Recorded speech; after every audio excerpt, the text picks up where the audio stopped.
So Ajahn Brahm was gracious enough to let me loose on the general public once again. So for this evening's entertainment, I've got something you might be interested in, which is of relevance to every single one of us in this room, I hope. So for this evening's talk, I thought I would speak on the development of the simple life, and every single it's completely obvious to you people who are working. Many of you are working full time, part time, and you have families and children and other responsibilities to take care of, and so. How do we actually approach this, to actually simplify our lifestyle and essentially to decrease the amount of stuff and baggage that we have to deal with. And, especially with the satellite access to internet and smartphone technology, it's completely obvious to everyone just how busy and how demanding your lives can get, just within the area of communication and technology. But there's a number of principles that we can actually explore. There's different areas of one's life, like within a small, like an internal circle, a small circle, and then radiating out into the community and even across the globe. And because every single one of us, except the monastics definitely have a much quieter time, with their daily experience, and that's really the way it should be. At the monastery we have our work routine that we have in the morning, but from after the meal onwards, the monastery is very, very quiet, and there's lots of time to practice, unlike people in general society.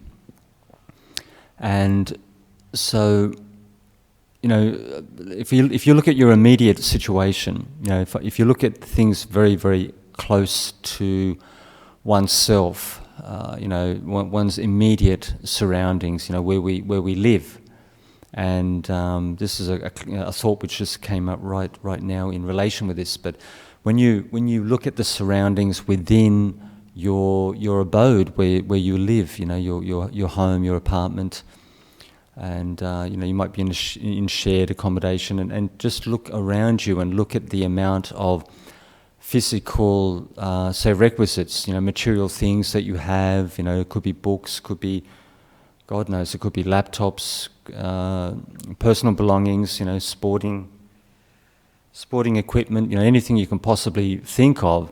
How much stuff, do you have in the space that you live and that you spend many hours a day frequenting, because so the average person in society, usually they're home.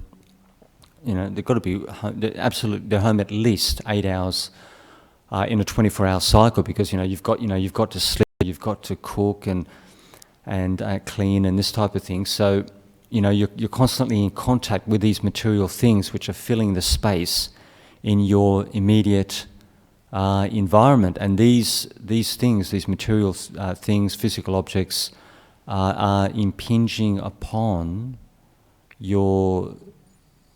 both your personal space, your personal freedom, your time, personal time and energy. And why is this the case? So, it's a common sense principle, but not everyone pays attention to this. Meditators who have a much greater degree of intuitive awareness see this more clearly. Meditators have a much greater peripheral awareness of other people and their environment. So we're sitting at home, maybe possibly in our lounge room or in our sleeping space, and we could be surrounded by an incredible amount of stuff or a very small amount of say material objects. And I went out on a dana several, say within the last week, and with the blessing format, there was a lady I did. There was a secondary blessing in a house, so like an apartment nearby, and that particular lady's, it was quite unusual. That lady's place was absolutely full of stuff. It's like moving a complete house, say like the contents of a 3-bedroom house into a more say like a smaller 2-bedroom apartment. And this is not. It's just a reflection, not a criticism on the person concerned. In case she finds out and comes looking for me at some point in the future, which might be quite possible. But this particular person, and it could be completely justified. They could have actually moved house weeks before I walked in their front door. But they had absolutely hundreds of magazines. Hundreds of sort of stuff that, things that you pick up from the news agency, and, ribbons and bits of paper and scissors and this and that. But, you could have a person there who's into arts and crafts, and you can justify these things. And people have their hobbies and interests, and it could be, completely logical in every way. But all of us are well aware that the more personal stuff that we have within our living space, the more time we have to actually spend on, dusting, cleaning, maintaining these things. And I remember when I went home to see a friend of mine, and when his kids were quite little, his 2 daughters, possibly maybe they were about 3 and 5. And their toys and the stuff that they play with was just absolutely everywhere. You couldn't move through the lounge room without basically tripping up on this stuff. And I mean, you wouldn't want your granny sort of walking through that area in case she took a fall and basically like maybe broke an arm or a leg, which is quite possible for an elderly person. So naturally, that's the natural behaviour of children, and parents do have to give their kids some slack. They're very well aware of their little people behaviour. So, but it's pretty obvious. When your living space is full of stuff, you've got to pay more attention, more time and energy to look after it, and to sort of navigate your way around it. People whose residences are full of stuff, you actually, instead of like walking from one room to another, you may have to climb over things or circle round the stuff that one has. So as soon as you simplify, you reduce the material possessions right to a minimum, that actually it frees up not only the internal space but your personal time and energy. These things don't demand your attention. And so as we move out, and we move into a greater peripheral circle, into one's, circle of friends and associates.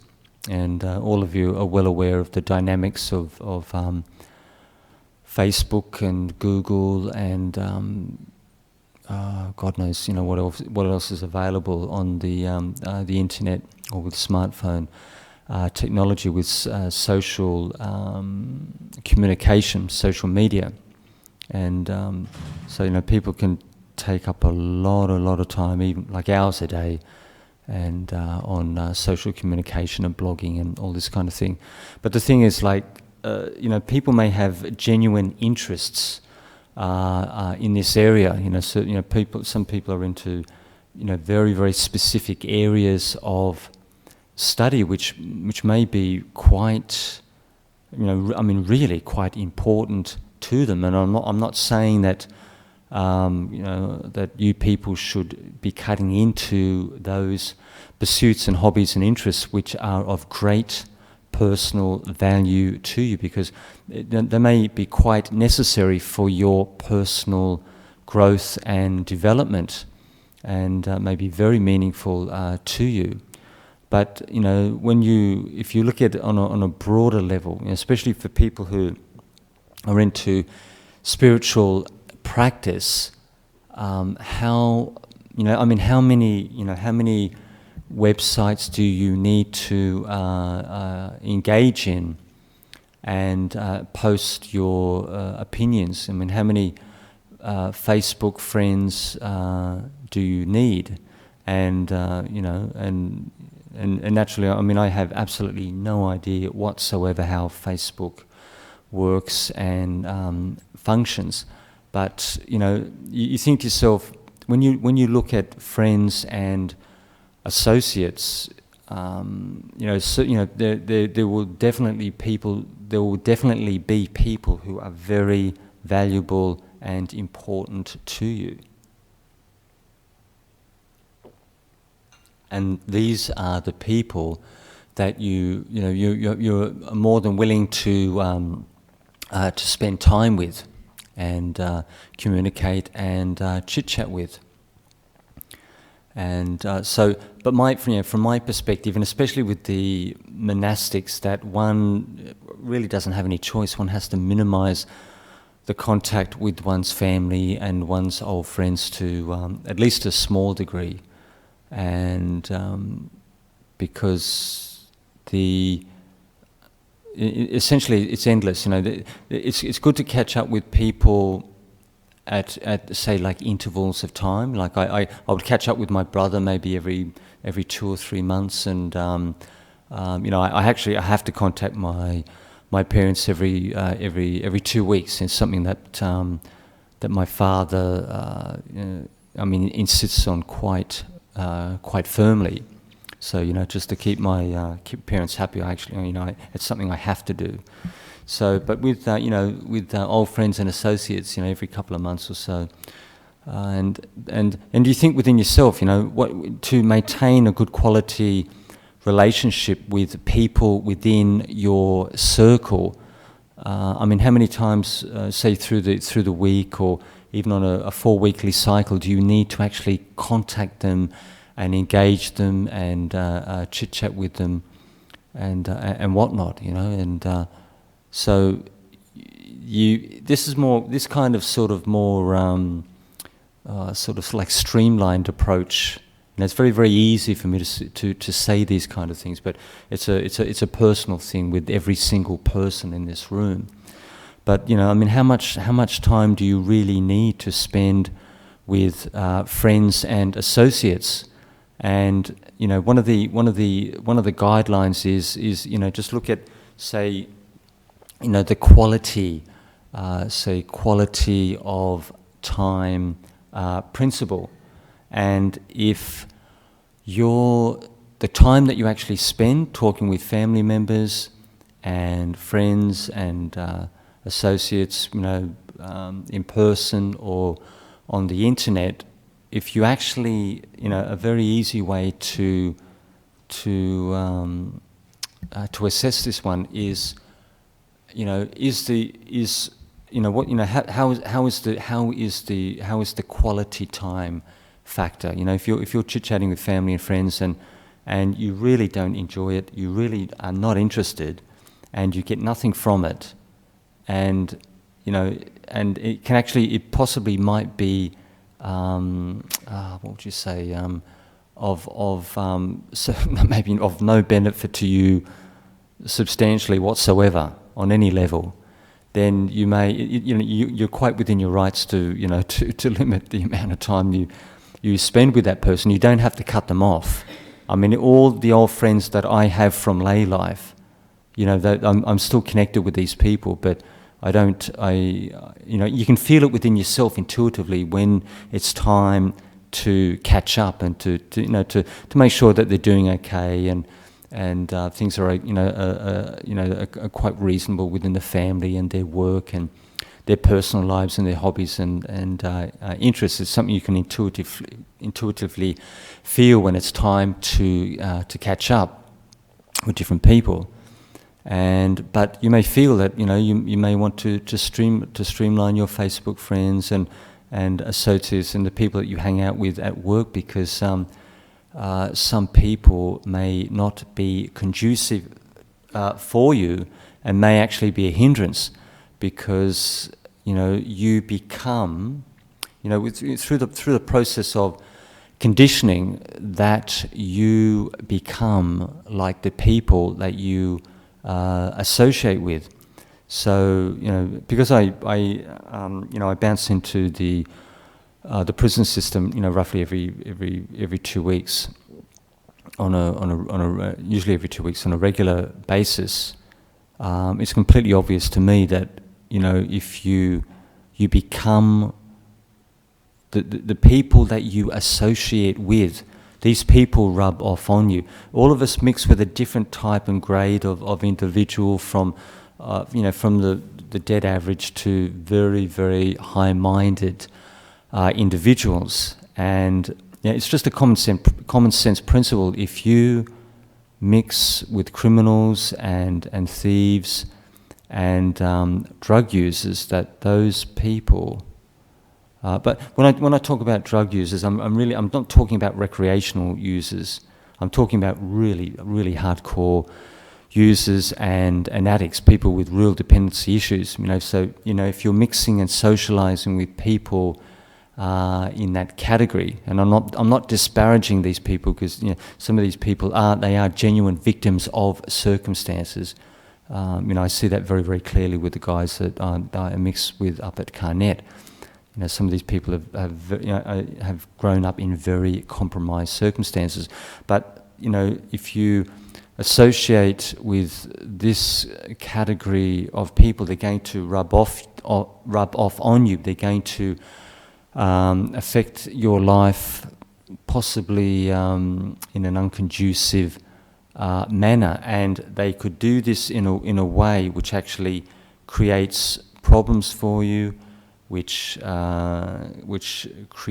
complicates your lifestyle, which places demands on your time and attention, because some of these people are very very, very high maintenance. They're very manipulative, and you just got to be very quite careful. But I'm still. It's more along the lines of simplifying, streamlining, just reducing the pressure, the problems, the difficulties in your own lives. Because life is difficult enough, especially when you're working full time. So you don't want to make life any more sort of give yourself any more hardship than you have say already. You don't want to increase what you've got on your plate currently.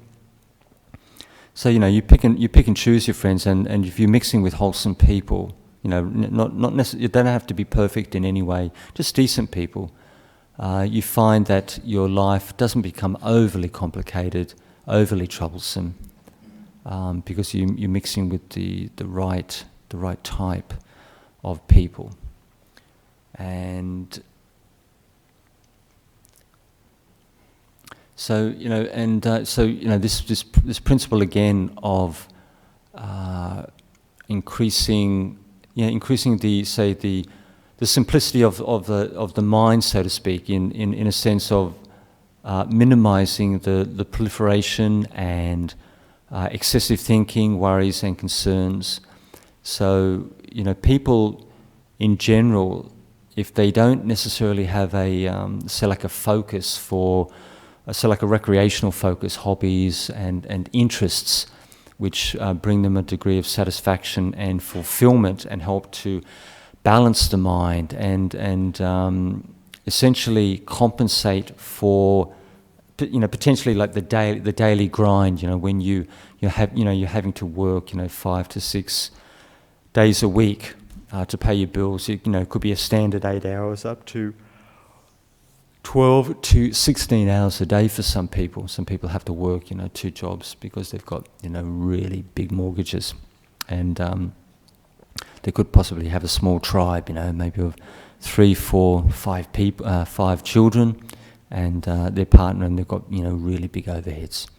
So by having simplifying one's mind state, so, through your day and maybe early evening, things could be full on.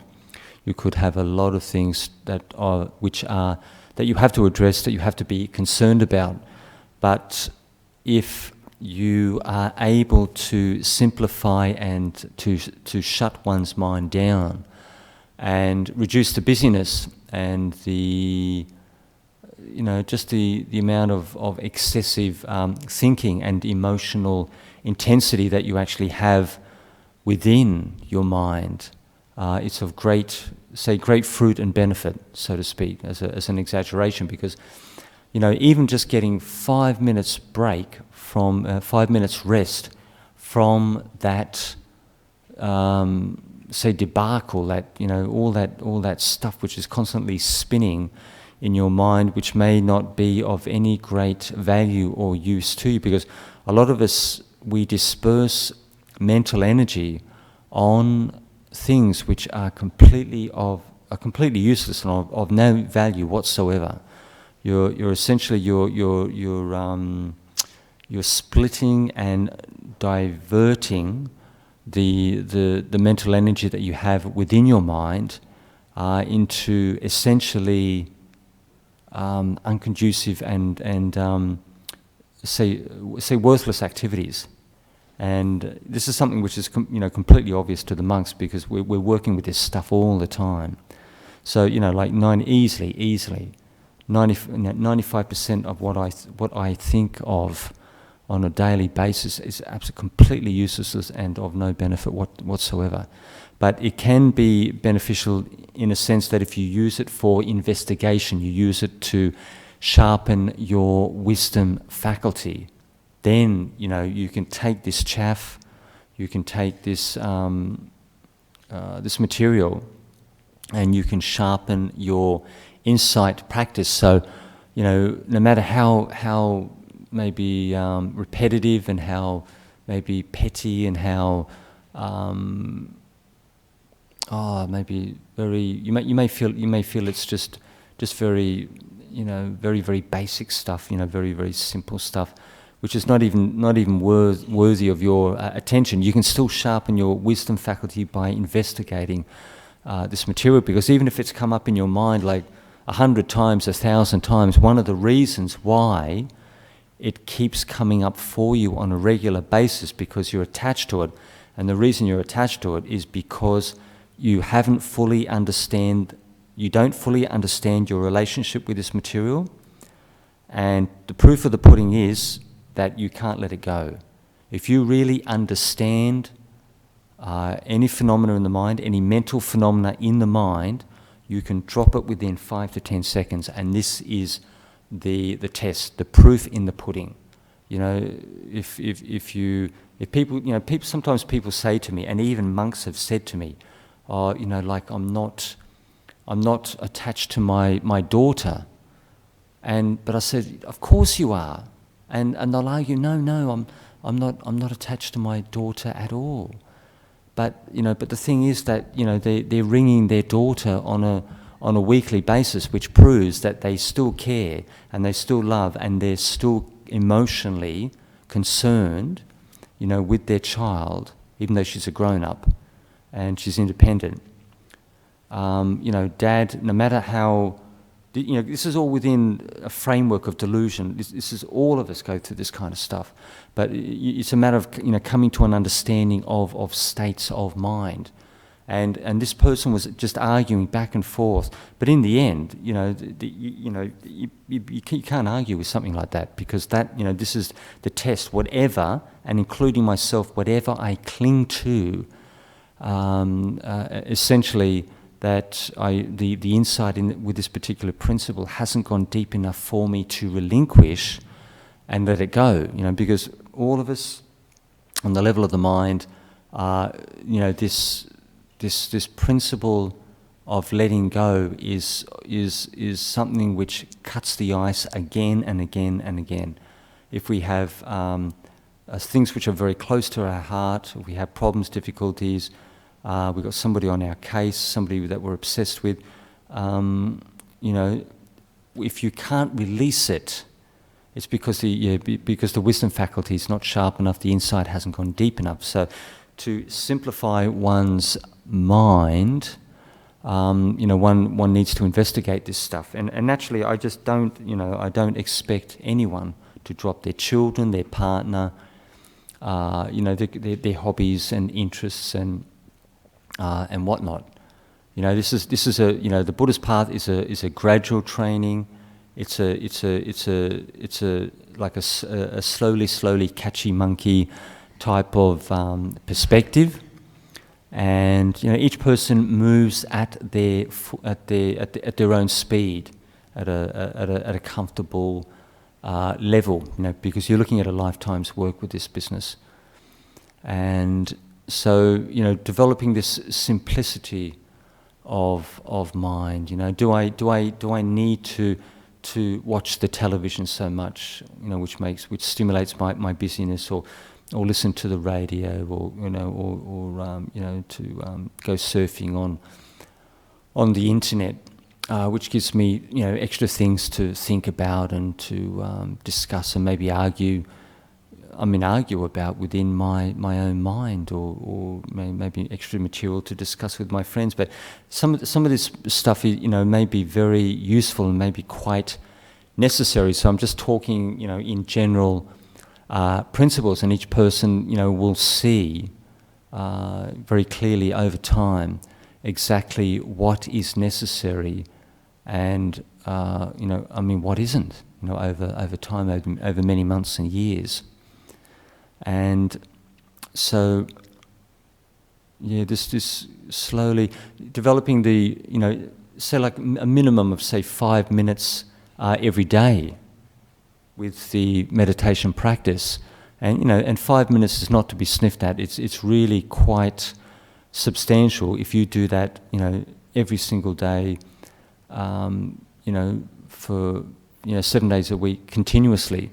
You'll definitely see an effect of that. And even if you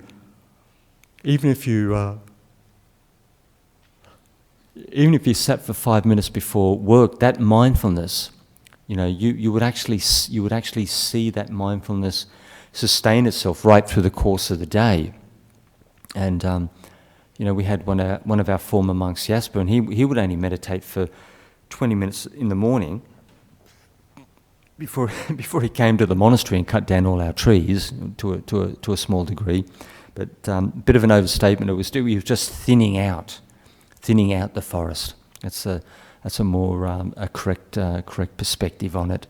And some of us, we're lamenting, just how many of the smaller trees and ferns and bushes and so to speak were being basically eradicated. But the thing is that on a practical level, we didn't have any choice. We had to thin the forest and to reduce the fire risk, because too much fuel on the ground. If the forest is too thick, fire comes through, just destroys everything. All the big trees get completely wiped out as well. So, but he would meditate for 20 minutes in the morning, and then he would come into the monastery and crank up the chainsaws, and he would be working with the chainsaws for a minimum, say 8 hours a day, and he was even with the chainsaw like screaming for hours on end. Naturally he was wearing earmuffs, that he could feel that mindfulness sustain itself right through the course of the day under these sort of quite extreme conditions, and there's the proof in the pudding that mindfulness has the strength and energy to sustain itself for 8 hours in that kind of work scenario. So anyone who works in an office or on a factory floor or even in an engineering firm should be able to see that over time. And so so a daily meditation routine to keep the mind, say, simple, more simple and more energetic and more relaxed. Because even for myself, like when I come in here, which is very rare, and I give a talk and provoke the masses, that I meditate for a couple of hours in the morning, but I don't meditate in the afternoon because I've got to be on the ball and I've got to be able to remember everything I need to say when I'm up here behind this microphone, because I find that I can get peaceful quite quickly, especially when the conditions are good, and I find that it shuts my mind down very, very quickly, where it may be very, very difficult to remember everything you need to know and articulate. So each person will see with their practice, they work within a comfortable range. Some people can do these like 1-minute meditations at any time of the day and function quite effectively. You can be a business manager, CEO, this and that, and you can do these little 60-minute meditations any time of the day or night, flawlessly, without compromising your intelligence and your memory power. So, and it's a very, very useful little skill to have. So whenever you feel stressed or things are just getting, on your case, and you just need time out, for 60 seconds, just sit down in a quiet corner, just go into a quiet room and just watch your breathing just for 1 minute. And when I was in the hospital system, the charge sister who'd been a registered nurse for absolute minimum 40 years plus 45 years, and what she would encourage with the junior staff, because we were working on a really busy male surgical urology ward, is when the nurses got stressed out, she would ask them to go into the lunchroom or into a quiet space and then just breathe slowly and deeply for 60 seconds. And it's just amazing just how refreshing and how tranquilizing that can be, because when you breathe deeply and you flood your body and your mind with oxygen, it naturally relaxes and calms the mind. And it's a very quick application that you can use when things get really, really, say, heavy or stressful. And so, each person will see exactly, how with their routine and how much they can do and what time of the day is actually appropriate for them. So, what else do I have for you?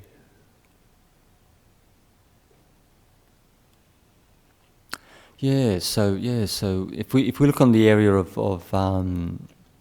say greater technology, everyone's well aware of smartphones and the power that they actually have over people and the amount of time that people spend on them. And a lay practitioner who's a meditator came to the monastery the other day, and she was saying that she just can't believe that these people are just are just completely obsessed with their phones, and they're even like they're checking their phones, when they're upstairs, just before the meal.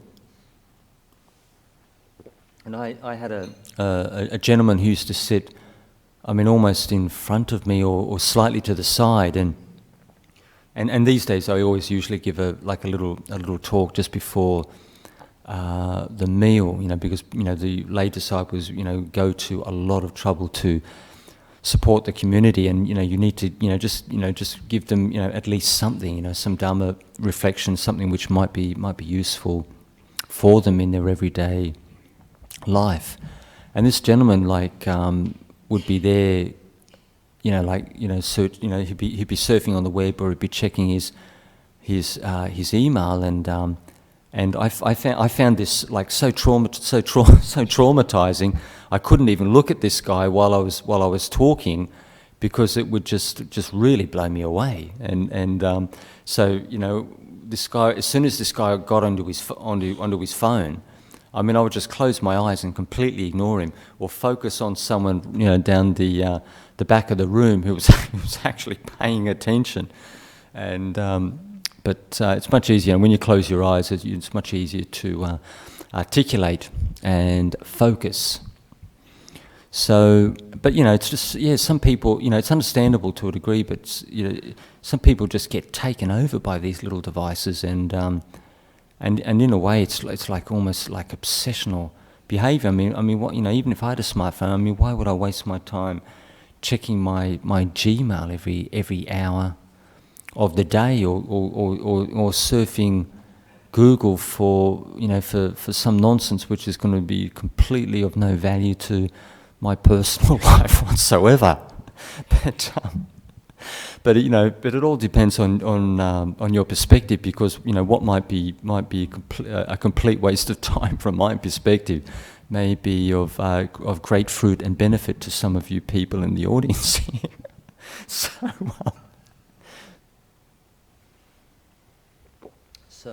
So each man or woman to their own, as they say.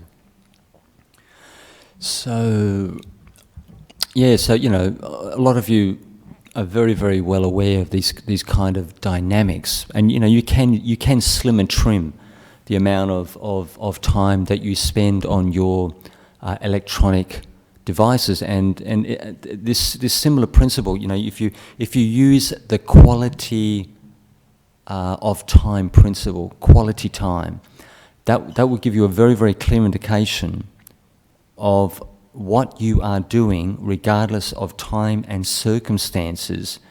You know, is that of value? Is that fruitful, or is that of no value whatsoever? You know, look at the quality of the engagement, whether it's your smartphone, your computer, your friends, your personal interests, hobbies, activities, any kind of community engagement. And things like charity work, I would never ever, I can't think of the right words. I would never ever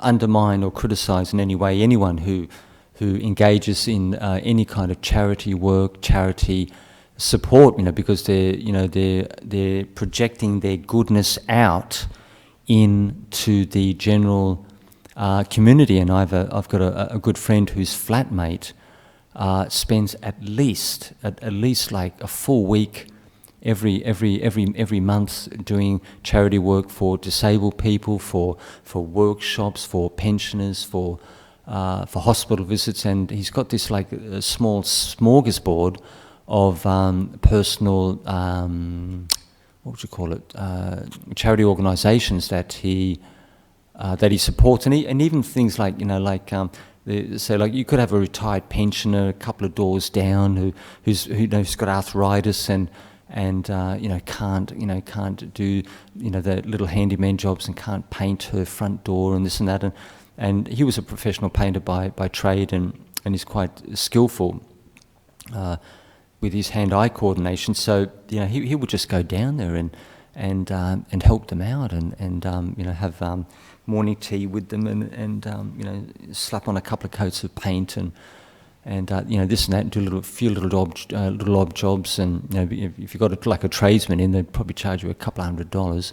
So, but you know, he got that sense of real joy and satisfaction, a sense of fulfilment, helping some poor pensioner who couldn't afford to employ someone, and is not capable themselves. So, you know, things like that, you know, have great value, can have great personal value to oneself and to other people on a community level. You know, so you can look at quality of time in that perspective. And what else do we have?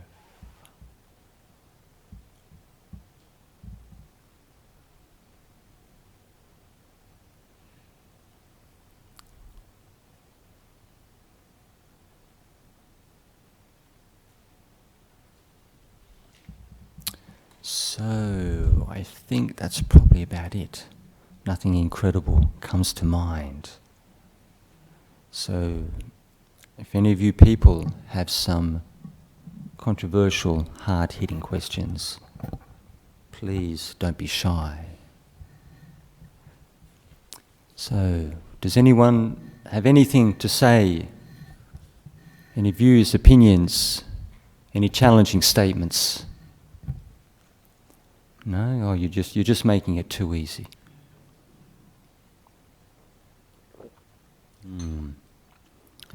Yeah, I don't know if there's anything coming through on the iPad.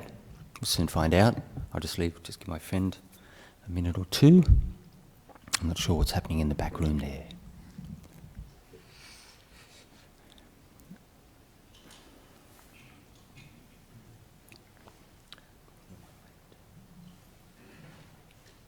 Okay, John from the USA.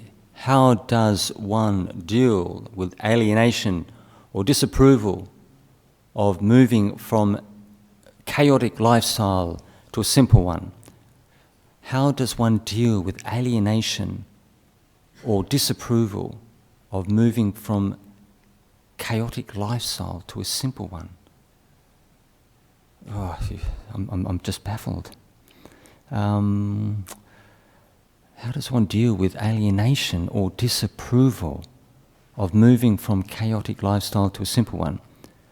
So alienation or disapproval. All right. The only examples I can think of, which come to mind, is say for example, I could be a I don't know.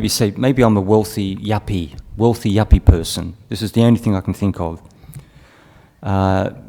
Who is a spiritual person, but they're mixing with, I don't know, they could be mixing with the wealthy elite, the wealthy and powerful, and so they're mixing with say upper class, high class people who are upwardly mobile and have nice homes and flash cars and move within their own social circles and their own what would you call it, flamboyant tea parties and morning teas and all this kind of stuff.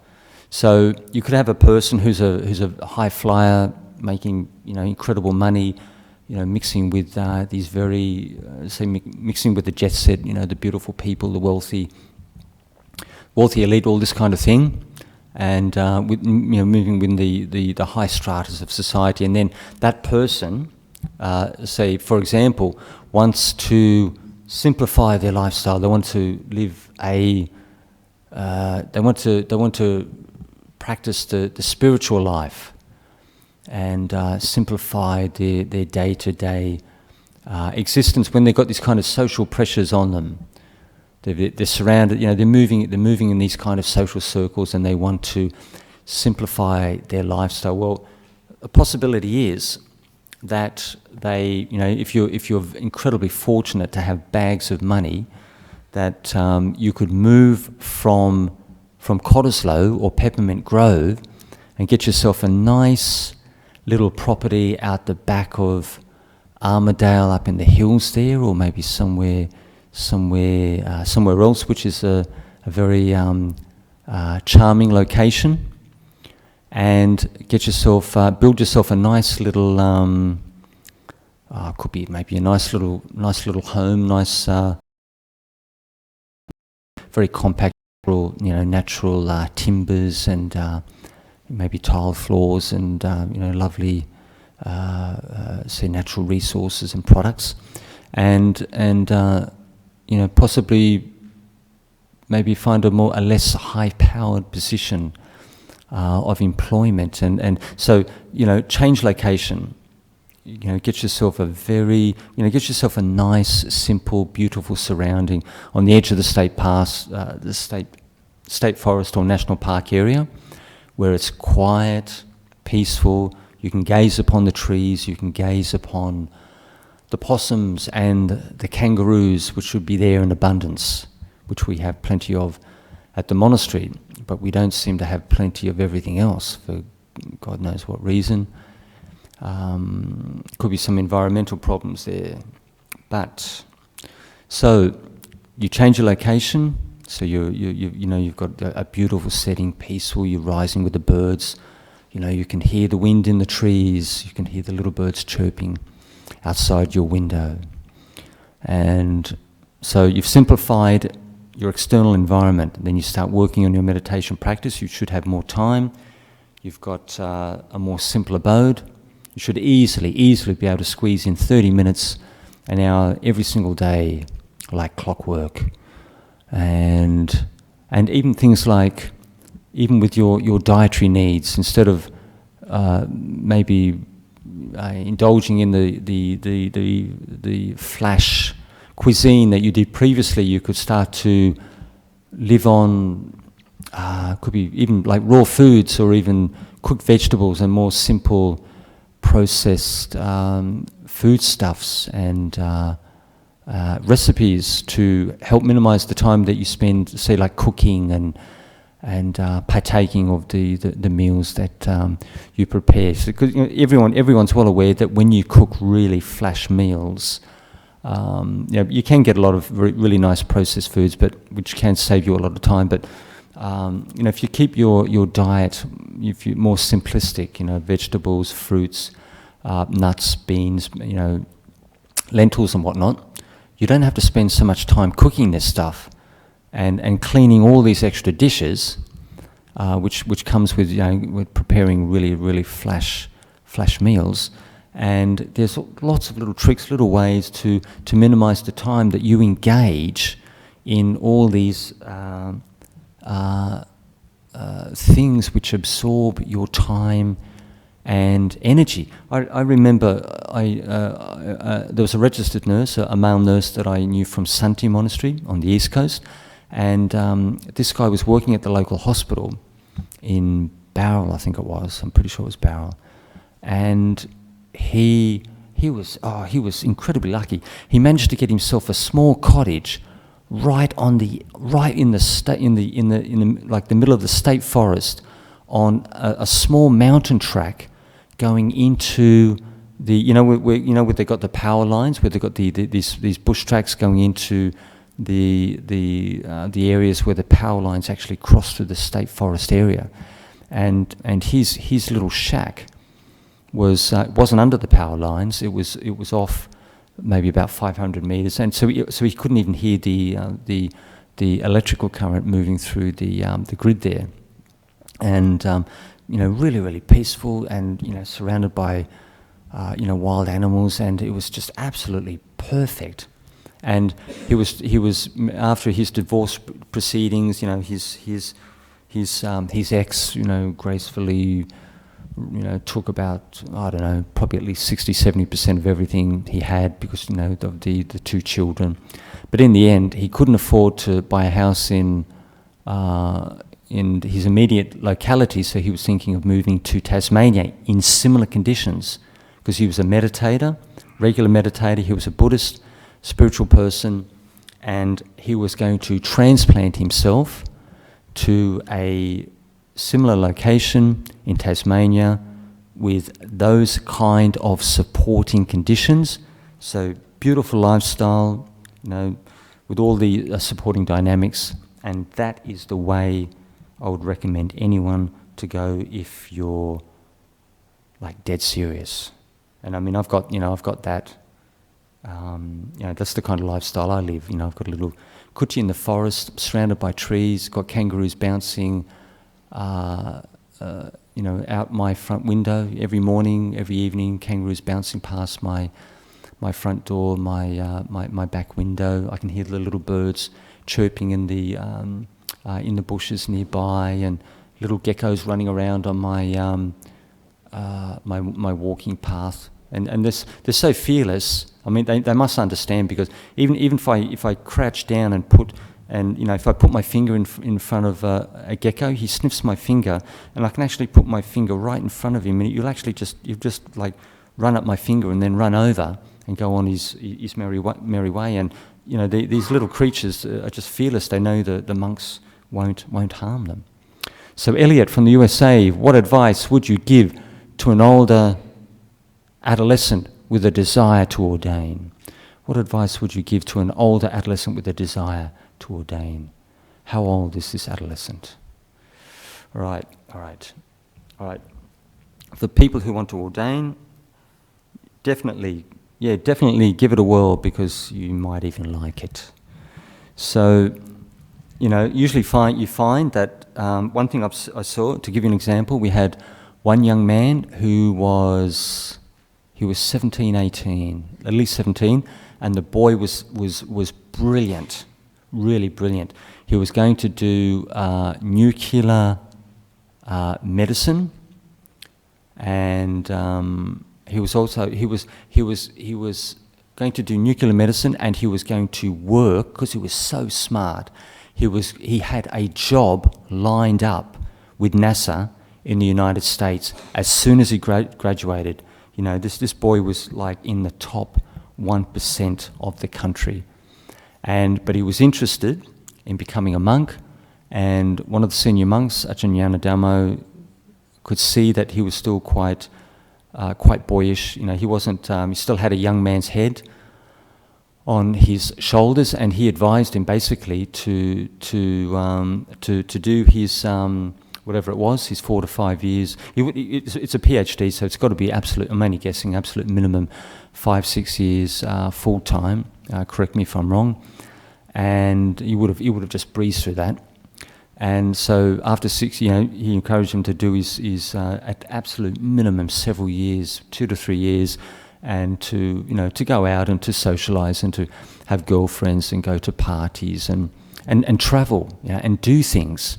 And because no matter how high or altruistic or pure your intentions are, that with some people, if you don't get some worldly experience, you won't necessarily be well grounded when you eventually ordain, because some people, if you don't get the travel and the girlfriends and the education and the hobbies and interests out of your system, you may actually find it difficult to settle down when you come to the monastery. And most of our monks, they've been through the traps. They've done the. I'm not being. What's the right words? Trying to make a bad impression when I say this, but many of our monks have been through the mill, with their relationships, with the drugs, with the travelling, this and that. They've done it all, and there's nothing left. And so it's time to knuckle down and really get on with the practice, and to practice full time. So essentially, you really you've got to look honestly within yourself. Are you prepared to commit for the next 5, 10, 20, 30 years? And there's no guarantees. People can skip out after 5 years, after 30 years, and these are people with absolutely bags and bags of experience, and even then, with 30 years or more, they can still walk away. So no one should ever think that you're going to be doing this till the day you die. But you just within your own mind, you need to understand your strengths, your weaknesses, and you need to to essentially keep yourself going. Just keep the ball rolling, so to speak, on a day-to-day basis. But so just make sure the person is grounded, they're together. To come into robes too young is not so great. We had one of the monks at the monastery who came in quite young, at age 21, and was really into meditation, like big time, minimum 6 to 8 hours a day, and was the most restrained, solitary, focused person you could meet. And then something happened. So he went through about 7 years of quite solid practice, and then he started to lose his mindfulness and his focus, and he eventually disrobed. But it's not a bad thing, because the thing is, you get 7 years of very, very solid training. And you don't lose that. Even 5, 10 years later, you've still got a big chunk of that Dhamma, that personal experience. So, were there any more questions from the floor before we wrap it up? Okay. So, gentleman in the back. Yeah, this was just concerning your comment on attachment and how you said that you need to have that clarity of mind to have that attachment. Clarity of mind. Clarity of mind, sorry, to understand the attachment so you can let it go. I had a tightness in my chest for a long time, and just releasing that tightness, I realized there was an emotional attachment behind it. But I also kind of sensed that a lot of my actions that I do, a lot of my thoughts, I sometimes come from my past attachments, but I don't know how to become aware of them. So I was wondering what the best method would be. What I'd recommend, I would work with it, regardless of the underlying causes and circumstances. I've got this physical pain. See, like physical pain in the center of my chest, which could be like stress related. So how do I actually work with this? So what I would do is something I always recommend is this focusing technique, which was formulated by this Buddhist psychotherapist from the US. Her name was Eugene D. Jelen, and the book is called Focusing. And what she does, in a nutshell, she's got this 6-step process where the meditators will cotton onto this very, very quickly. 6-step process. You spend 1 minute focusing on that part of the body which is difficult, which is painful, which is tight, physically affected. Just focus on that experience, and it could even be in the shoulders, it can be in the neck. It doesn't necessarily have to be in the center of the body, but many people feel their emotional stuff in the center of the body, the torso. So you've just gently focused for 1 minute with your samadhi, and after 1 minute, then you just do a small investigation. How does this feel? How do I describe this feeling? It could be painful, tight, tense, and then I stop there. Then I focus again for 1 minute, just very gently, on the physical feeling. And then I investigate again, a bit more deeply. How is this feeling affecting my body and affecting my mind? And then you investigate it a little bit the second time around a little bit more deeply. And it could be something like it's making my body feel uncomfortable. I can't. It could be anything. I can't sit. I can't relax. I can't sleep, and I may not even be able to breathe properly. I've got this pain in my chest. I can't even breathe properly, and through tightness, muscular tightness. So and you just investigate a little bit more deeply, and then you focus again, and then for 1 minute, and then you reflect a third time. And you just keep going deeper and deeper and deeper into the experience, investigating it more deeply, increasing your awareness and understanding. Because I'm going right to the heart of the matter. I'm not trying to work it out on a surface level intellectually. I can just go round and round in circles like this for 5 or 10 years. I go directly to the body where the problem is. The body's intuitive.